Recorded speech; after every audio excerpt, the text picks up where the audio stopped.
I'm Laia from Ingenii, and I'm going to present our library called Ingenii Quantum Hybrid Networks.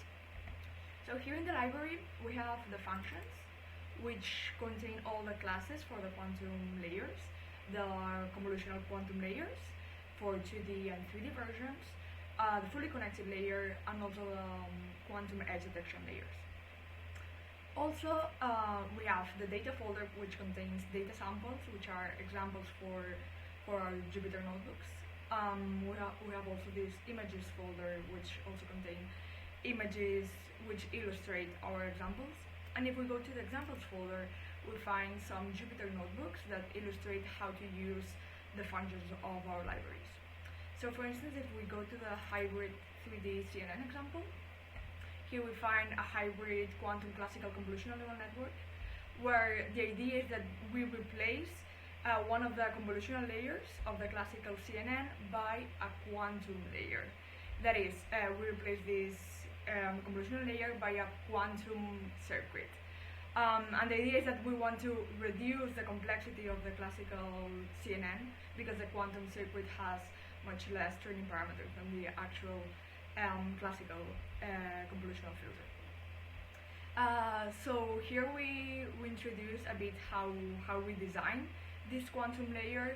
This quantum layer has two parts. The first one is the data encoding, which basically maps the classical data into a quantum circuit. And here we use this data encoding method, which is called flexible representation of quantum images. And the idea of this is that we use a logarithmic number of qubits to encode the classical data, and this means that we can encode larger data sets into smaller quantum circuits. So that's why we choose this data encoding. And then we have the quantum transformation, which basically tries to extract useful features from our data. And here we give details on how we build this quantum transformation. So let's go to the example. We'll first load the data. In this case, we're going to use the PDB-bind dataset, which is a dataset for protein-ligand interactions.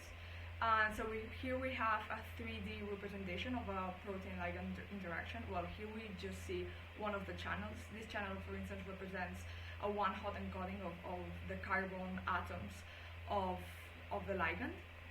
So here we see how our data looks like, and then we apply a Gaussian blur, which basically smoothes the image so that the original data is not that sparse.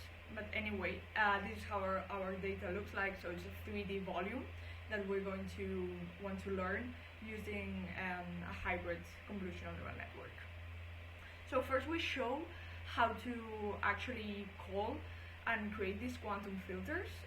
So if we just wanted to process this data using the quantum filters, we would just have to initialize our class, and these are the default parameters. There's one thing to notice here. There's a backend variable, and this backend can either take the value torch, which stands for PyTorch, or any Qiskit backend. So the idea here is that we have implemented this code using Qiskit, but also using PyTorch. And the idea of using PyTorch is that this model can run in GPUs faster than if you use only the Qiskit backends in quantum simulation.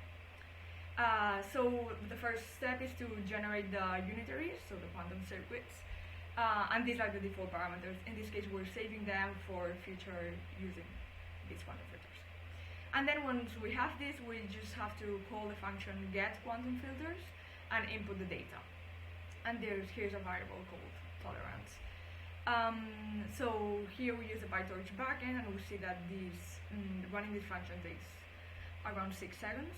And here's an example of how the quantum filter would look like. And of course, the idea here is that we're going to generate many quantum filters that extract useful features with all the set. So all the quantum filters as a whole will be useful features. And here we just see one example of the quantum filters. Anyway, here's an example where we can load the unitaries that we have created before. So again, we would initialize the class and then call the function load unitaries. and then just the same as before, we can call the function get quantum filters to get the same result as before. Here we have the same example, but instead of running the code in PyTorch, we're running it in Qiskit in quantum simulation. So we have changed the Torch backend by this Qiskit backend. So now instead of calling the generate unitaries function, we call the generate quantum circuit function, because the backend is significantly different. And here we would generate the quantum circuits, and then if we call again the function get quantum filters, we would obtain the quantum filters. And we see here that the execution time is much longer, and this is because this code in Qiskit is not optimized to run in quantum simulation. So if you're going to run this on a classical computer, I strongly recommend to use the PyTorch backend. And also there's here the parameter shots, which means how many times we repeat the experiments in the quantum simulator. You should choose a rather large value of shots, because otherwise you would get something like this, which means that this is not statistically significant, because you still need more experiments to get the true value, which was the one that we saw before here.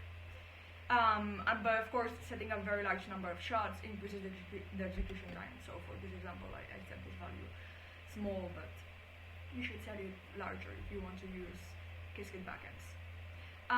Yes, and here you could also use the actual hardware or a Qiskit fake provider, which simulates the noise of the actual hardware. And this is going to take much longer. I'm still executing this, but here you just change the backend by the backend you want to use, and then you just run the code in the same way. So now that we have seen how to create these quantum filters, let's see how to introduce these quantum filters in an actual CNN model. So here I present two examples. The first one is we're going to use these quantum filters as a pre-processing step. So we're going to obtain all the quantum filters from the whole data set, and then combine this within the neural network, but we're just going to run the quantum filters once.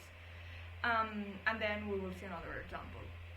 So here the idea is that we have the original data, we will calculate the quantum filters for all the data set, and then within the neural network we will combine these quantum filters by some classical filters, a classical convolutional layer, and then move on with the rest of our normal classical CNN.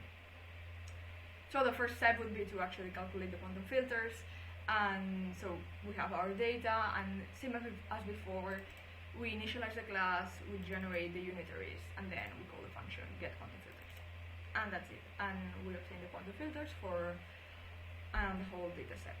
And then here's an example of a convolutional neural network. So it has its convolutional 3D layers, batch normalization, and max pooling layers, and feed-forward layers at the end. So these are normal classical layers, and the idea here is that our forward pass function would take both our classical data and our quantum filtered data. And here, in this case, we would just combine the classical layer with the quantum layer just by adding the results. So to initialize this model, we just call the function, initialize the class, and then we would use it as any classical neural network model. We would call the model with our data and our quantum filter data. And if we see here,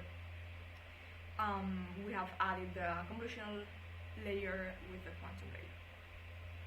So here's another example, which maybe it's more interesting, where we actually use the quantum filters as a quantum layer. So now this is not just a pre-processing step, but an actual step of the whole network.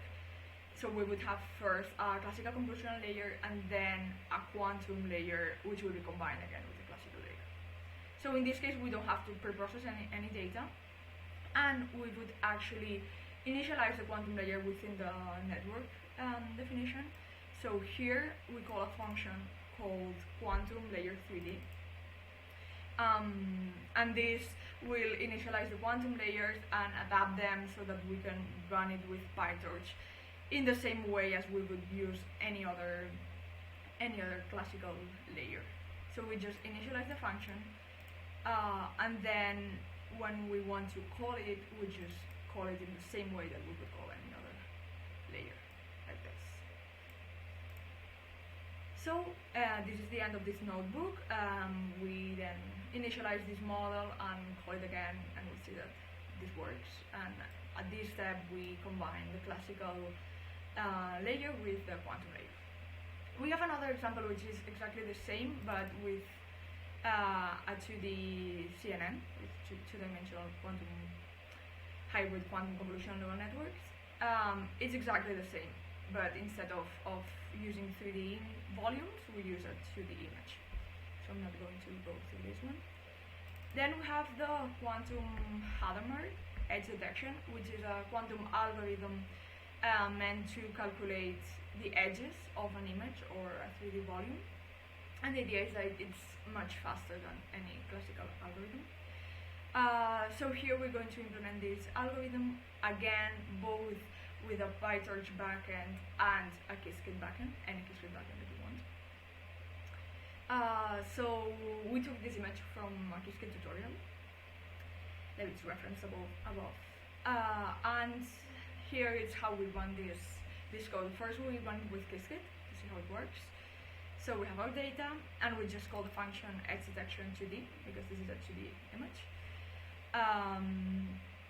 And then these are the default parameters, and I want you to look at this one, which is the backend. And here, this is a Qiskit backend. This is a quantum simulation backend. So this means that it's going to be run with Qiskit. So once you've initialized the class, we just call the function run. And this is what happens. It takes around 2 minutes. And this is the output of the algorithm. So it has detected the edges of the image. Here, of course, there's the parameter shots, which is how many times you repeat the experiments. You should set this value pretty large, because otherwise it's not going to work as well as this one. And the parameter size is just that we're going to cut the image in small blocks, and we're going to apply the algo in these small blocks. So this shouldn't be too small, because otherwise you're not going to detect anything, and not too large, because it's going to take much time. And then we can run the same algo with the torch backend. So here we would initialize the same class and just call the function torch. Here we do not need the shots argument, because that is only for Qiskit backends. And then just call the function run. And in this case, you see that the execution time is much shorter again, because this code is optimized to run with PyTorch. And you see here's the output, and the good thing is that it doesn't depend on the shots argument, so the execution time will always be the same, and it actually detects the edges a bit clearer than in this one. But if you increase the shots argument here, you will get eventually the same results. So this is the algo, and we also have a 3D version of this. In this case, we also load the PTB-bind dataset. And we do the same. Instead of edge detector 2D, it's edge detector 3D. The rest is exactly the same. And here it's less clear what edges means, but it's a big gradient, so points where the difference it's larger. But we basically do the same, and we can also choose between PyTorch backends or Qiskit backends. Here the Qiskit backend is the one by default. So you should specify if you want to use another one. And yes, and that's it. And then finally we have the fully connected layer. So in this case, we design a hybrid quantum classical neural network, but in this case the quantum layer is not a convolutional layer, but a fully connected layer. And this layer is applicable for many types of neural networks. So we're going to show how this algo works, again with the PTB-bind dataset, which is 3D volumes. So here we load one example, and then we're going to create the fully connected layer. The code to create a fully connected layer is you just initialize this class. Here all the arguments are the ones by default, except here for the observables, where I wanted to show that you can actually change the observable variable, which is the observable that you measure at the end of the circuit. But you could also leave the one by default, and so if you want, you don't have to put any of these arguments except for the input size, which is the number of neurons of the layer, which that's the only one that's required. So basically you initialize the class and then you call the function create layer. And once you've done that, this is basically a feed-forward layer, so you can call it the same way you would call any feed-forward layer. So here as an example, we just pass a random tensor to this layer and it produces this output. Here we show another example with slightly different parameters. So we have changed the data encoding method and also the ansatz method, which is the quantum circuit that produces the quantum operations. We're going to talk about this in a minute. But just to show you that there are other parameters, but also just by calling the function create layer, we get the fully connected layer. And now if we want to use it within a neural network, this is an example. This is again a 3D CNN. These are all the classical layers, and here is where we have the quantum layer. So here we would just initialize the quantum layer with the number of neurons. These are just the parameters of the layer, but you would leave the default parameters. And then just call the function create layer and you have your fully connected quantum layer. And here we're going to use it as if it were any other classical layer. Sorry. So here you just initialize the model. Here's an example of how many parameters this model has. And then we see here the structure of the model. Here's the quantum layer. And here I've just put this code so that you can see how to train these models. It's basically the same way that you would train any PyTorch model. So here's just code to apply this Gaussian blur that I talked in the beginning. But then once you have initialized the model, you can call a loss function, a backward step, basically the same way that you would do it with any classical layer. So there's no much difference in this. And here's the evaluation in the validation set. So here we have the code to save the model into a file, and here is how we would load this model. And finally, here we have a bit of explanation of how these quantum layers have been built. So let me go through this. So the idea is that the quantum layer has two parts: the data encoding, which maps the classical data into a quantum circuit, and then the ansatz, which is basically the quantum circuit that actually performs some quantum operations on the data. So here we provide three data encoding methods: the qubit encoding, amplitude encoding, and ZZ feature map. And here are the quantum circuits of these three data encodings. And then for the ansatz, what we have done is there are some papers which explore different quantum circuits and how they work in neural networks. So we have taken these references and we have took the best quantum circuits the ones that have provided better results, and we have implemented those. So there are 6 options, and they're based on this paper over here. And then other authors have tested this out for different implementations, different examples. And we have also used these references, but they are basically taken from this paper.